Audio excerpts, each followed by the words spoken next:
in the final analysis, subtopics to the one big topic, Westernization. Each one of these topics, even if we discuss Korean politics, one has to discuss it in terms of basically Americanization. Each one of these topics. It's amazing. Now, I want to discuss, I want to throw out an idea that I don't know if it's commonly regarded in this light or not by Koreans or Americans. But this sudden withdrawal of American troops, 4,000 I think, about a week ago, unilateral, without consulting the Korean government. What's going on here? It seems to me there are two aspects of this, and one is economics. Bush has problems financing his war, and it's got to be financed. So I assume that many of those troops who have been withdrawn are being sent to Iraq. Why? Because it's cheaper to send professional soldiers there, because in Korea, of course, we have only professional soldiers, than all these civilian companies with their mercenary little very experienced, very tough guys who are roaming all over Iraq and who are not under the control of the American military. It's incredible. It's very expensive, and it leads to ridiculous overlappings, confusion, misunderstandings, lack of communication. Okay, that's number one. Number two, I assume this is a slap on the hand to Roh Moo-hyun and his government. His government is, I would characterize it, and I don't know, but I've heard this, as vaguely anti-U.S. Okay, how long should the U.S. tolerate such nonsense? I mean, here we are in your country. We can go any time. Just let us know when you want us to go. Be serious. Be serious. There are good enough reasons to be anti-American in a kind of sentimental sense, but if it comes to politics, that's suicide. That's suicide. And this withdrawal of troops was a reminder, an attempt to sober this anti-American sentiment that has kind of expanded lazily, sporadically for about 2.5 years now, since well before the World Cup. It was fueled by such absolutely absurdly insignificant events as the Winter Olympic snatching of the gold medal from the Korean skater, and this was done by an Australian judge, as I recall. It wasn't even an American who did this, but the recipient was the infamous Japanese American. Ono was his name, I think. Okay, is this a reason to be anti-American? Get serious. In a serious world where 10 million guns are pointed toward South Koreans, where huge bombs and a huge war machine are aimed only in one direction, at you, a skating race is not serious. And yes, I'm sorry, but the tank running over those two girls, in the end, in a serious world, is not serious. I know that was a horrible thing, and I know that some absurd people, in my opinion, actually think that those American soldiers did this intentionally, that they tried to kill those girls. I heard someone actually say that. I think that's so absurd, that's contemptible. But in a serious world, that tank accident is not serious. Not when the death of 5 to 10 million South Koreans is a possibility if the North attacks. Not serious.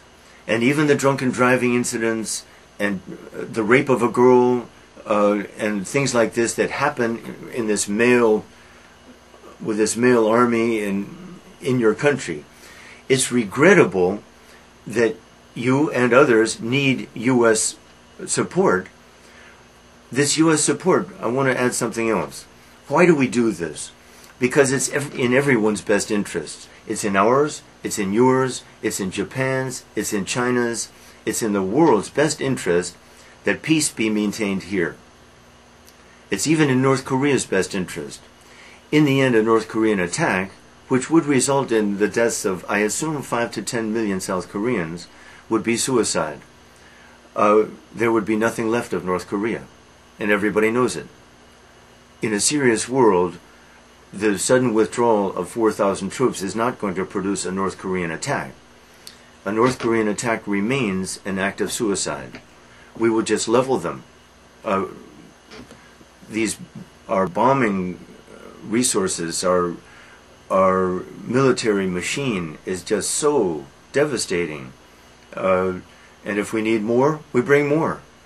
There would be nothing left of North Korea if they attacked, and everybody knows this. So let's be serious. No military consequences will result from that sudden withdrawal. And our leadership surely would not leave the remaining 33,000 Americans, soldiers, in danger of being run over and killed.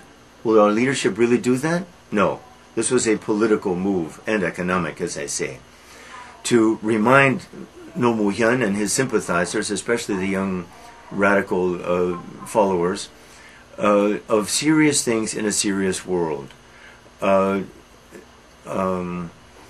And I think to temper, that's the word, to temper, I think my position will not be very welcomed by some Koreans, and you may stop liking me, I don't know. But as an American, I thought it was a very clever and much needed move, if that was its motivation.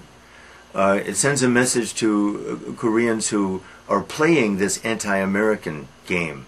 It's a game. To be anti-American is to play games, to engage in silly games in a serious world. Play your game if you want, but consequences are huge, unimaginable, and clearly not being very seriously thought about by some people. Even if the U.S. withdrew all its troops, and sometimes I think we should, the military consequences and economic consequences, of course, are huge. Would be huge. It would mean that South Korea would spend millions more on tanks, planes, weapons. One consequence, I think, would be that young South Korean males would spend, instead of 2.5 years in the military, 3.5. And this would have huge economic repercussions, too, on the workplace. Those are a lot of productive males, not working in the economy, but in the military, preparing for some war that I still think would never take place. Why? Because once again, even if the U.S. were not here, a North Korean attack on South Korea would be an act of suicide. It would mean the deaths of so many. Of course, in my opinion, a few more South Koreans would die simply because it would take us longer to get here. A few more, by the way, means 500,000 to 1 million more, I suggest. Think about those million lives, and then think about the reasons for anti-American sentiment. Put them in the same plane. Just those millions. Is this serious? This is a game. The game is understandable because you feel like an occupied country. Would I like that? I wouldn't like that at all. I wouldn't like my occupiers, even if they were apparently my friends, even if their mission were to protect me and help me and prevent a war. So, such sentiment is understandable. Big brother, we're kind of a big brother, sometimes bully, maybe. Such sentiment is easy to understand, but in a serious world, it's a game. It's a luxury that no one can afford. We need to get along with each other, and our reasons are mutual. Economically, by the way, the U.S. spends billions to have troops here. I'm an example of that. I live in this house that the U.S. government pays for. I pay nothing. What it costs to keep me in this house for 12 years, that's a scary thought. That's a lot of money. A lot of money. And I'm just a little teacher. Add that, multiply that by thousands. So it's not only the 37,000 troops, but it's the 100,000 civilians who are also involved in this enterprise. The U.S. spends billions here. Do we get those billions back? Indirectly through trade. Indirectly. Now the South Korean government spends billions to keep us here too. It's a 50-50 deal as far as I can have heard. Another consequence, but I don't think we get it back. We get some of it back, of what we spend. A side aspect to our occupation here is our troops get a good chance to exercise on foreign soil in a land where war is a possibility. This is good for our troops, and that's a good benefit for us looking at this from an American point of view. But economically, this is a very costly venture. Why not withdraw? Withdraw to Japan or withdraw to Japan? Would it change much? Mostly the terrible effects would be on the Korean economy. I don't think war would be a bigger possibility, but the preparations for war would be so huge for South Korea. Not only that, but major companies, I think, would withdraw. They'd be afraid. No U.S., scary. This would perhaps lead to the collapse of the South Korean economy. Now, I assume everybody knows this. So to even say such a silly thing as U.S. out or something like that is to engage in a silly game. The rest of the game is our brothers in the North. The brothers with the 10 million guns aimed at you. The brothers who would wipe you out if they got the chance.